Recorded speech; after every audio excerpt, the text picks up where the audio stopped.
Welcome to another episode of Second Son Woodworks. My name is Caleb, and today I'm going to be finishing up this memory box, or otherwise known as a lockbox / wooden lockbox.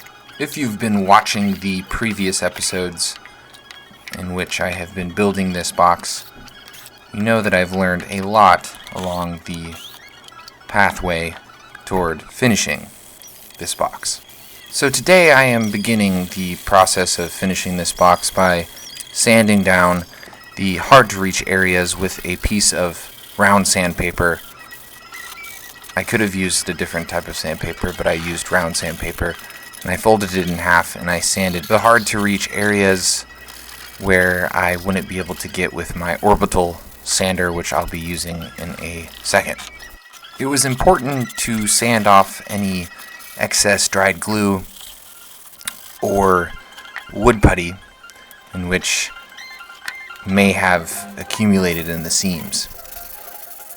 So that's where I started sanding. I've heard that some people don't like sanding, but I'd say that you can find some enjoyment in getting intimate with your wood.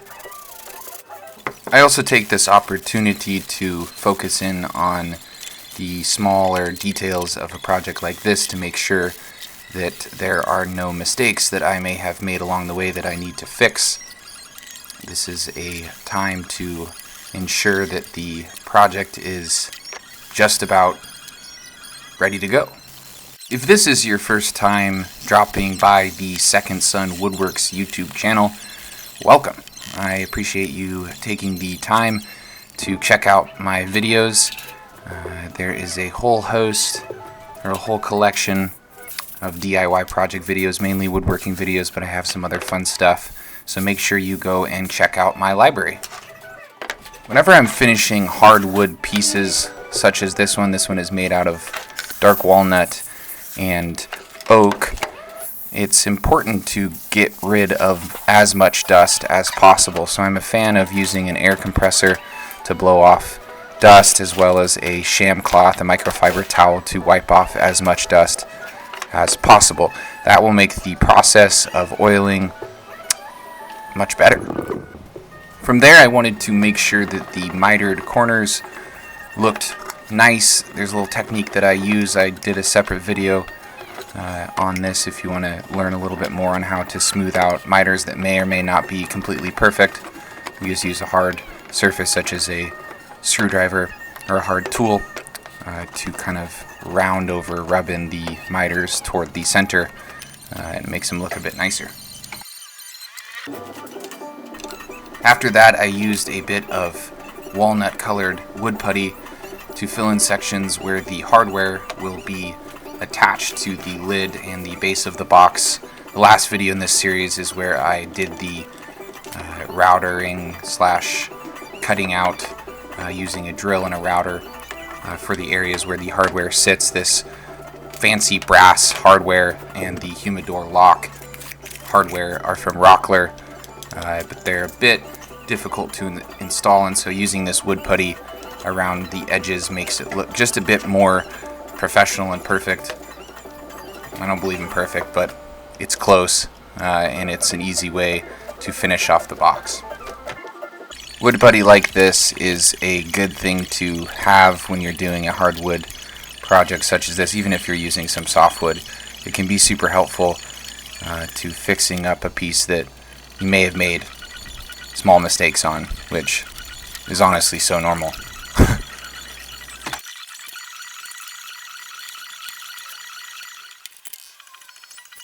After that, I pulled out my orbital sander to sand down the edges where I could easily use the orbital sander. Like I said early on in the video, it's a good idea to do the majority of the sanding on a box like this, or at least the finish sanding, with some folded up sandpaper or a sanding block or something that you can get into the hard to reach areas where a orbital sander will just butt up against the walls and usually make marks.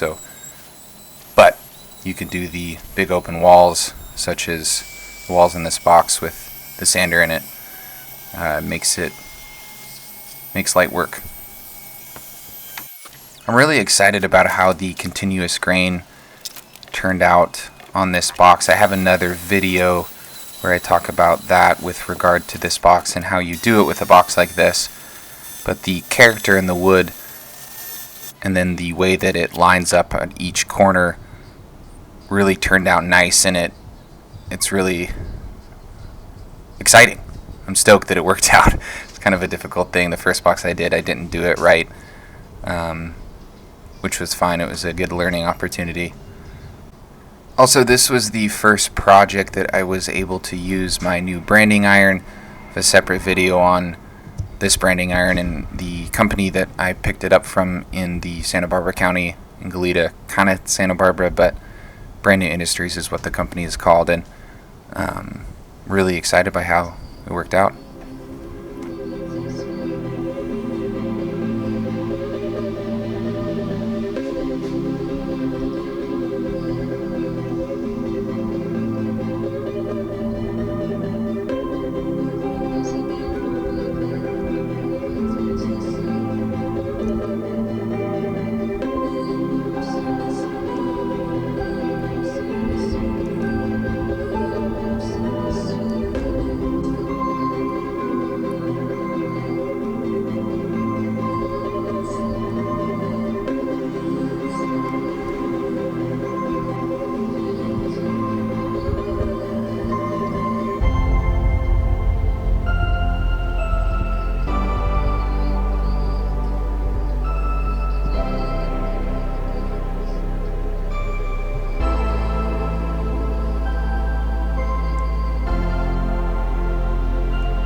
After that, it was time to rub some oil into the wood.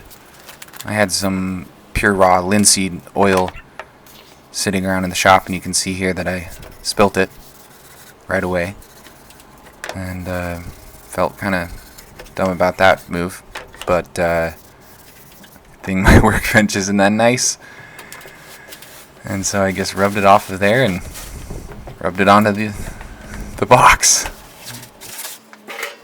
But hey, despite the mistake, this is one of my favorite steps in lots of different projects that I've experienced. I've always found the part where I get to see the grain of the wood really pop as one of my favorite parts. So enjoy this.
my phone.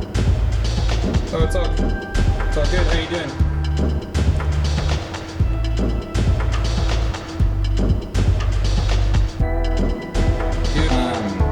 And figure out what the cost was for everything. I was gonna do that tonight, I think. Exactly. Yeah. Exactly. Like so. That's right. I know. What do you think I should do about that?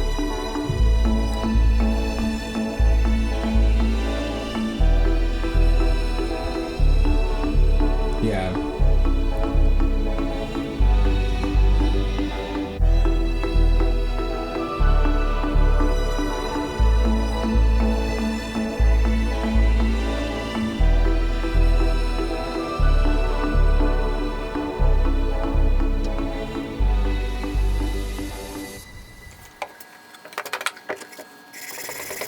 Once that first coat of linseed oil, pure raw linseed oil, had completely dried in the wood, I took some orange oil and some steel wool, some fine, super fine steel wool, and I rubbed the orange oil into the box. Not only does this give it a nice sheen, but it also smooths everything out, makes it really nice to touch the box, which I've always been a fan of making projects out of wood that you want to touch, something that you want to put your hands on. Sounds kind of weird, but whoever is going to end up with this piece and other pieces like it, if you are drawn into the wood, it really makes it a very nice piece to be able to touch and feel and use, and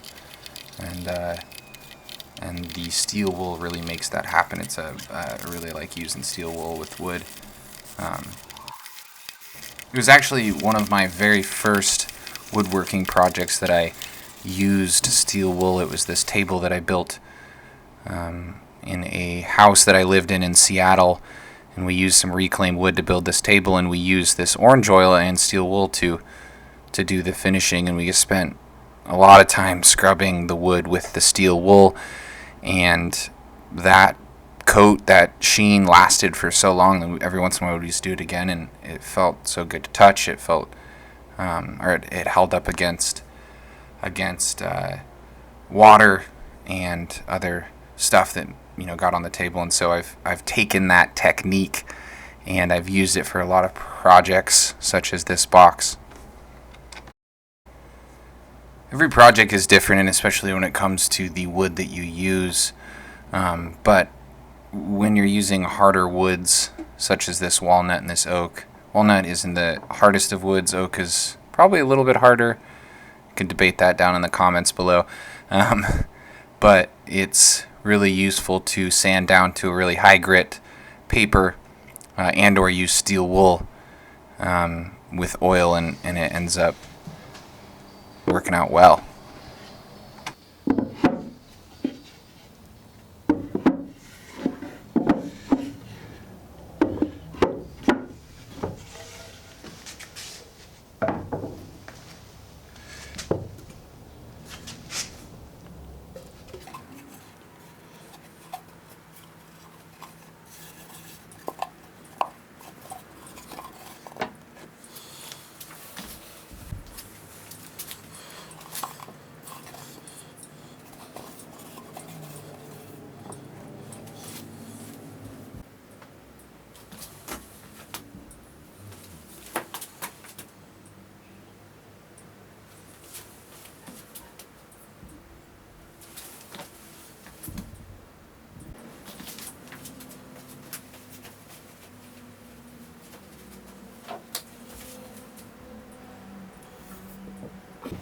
Once the finishing process was complete with the oil, it was time to reattach all of the hardware.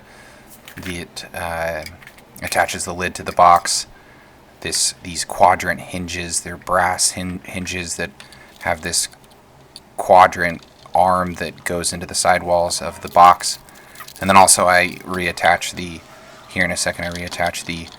humidor lock.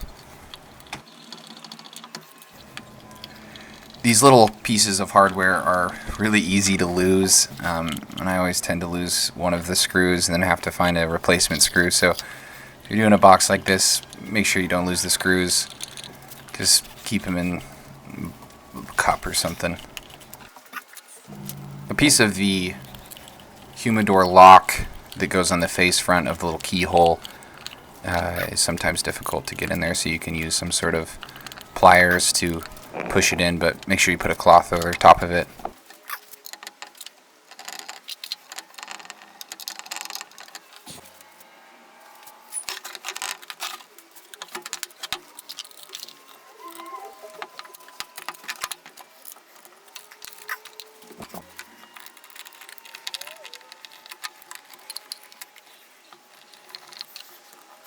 Getting to the home stretch of a project like this is very satisfying. I think it's part of the reason why I love woodworking, because you have to go through the challenges to get to this part, but when you do get to this part, it feels great and the project is done, and you then get to enjoy it.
Well, folks, thanks for sticking around to the end of another episode of Second Son Woodworks. I hope that you have enjoyed this film. Make sure to check out all of my other videos. If you have any questions or comments, leave them below. If you haven't hit that subscribe button, you should do it. I'd really appreciate it. And get in the shop. Build something cool. Take care.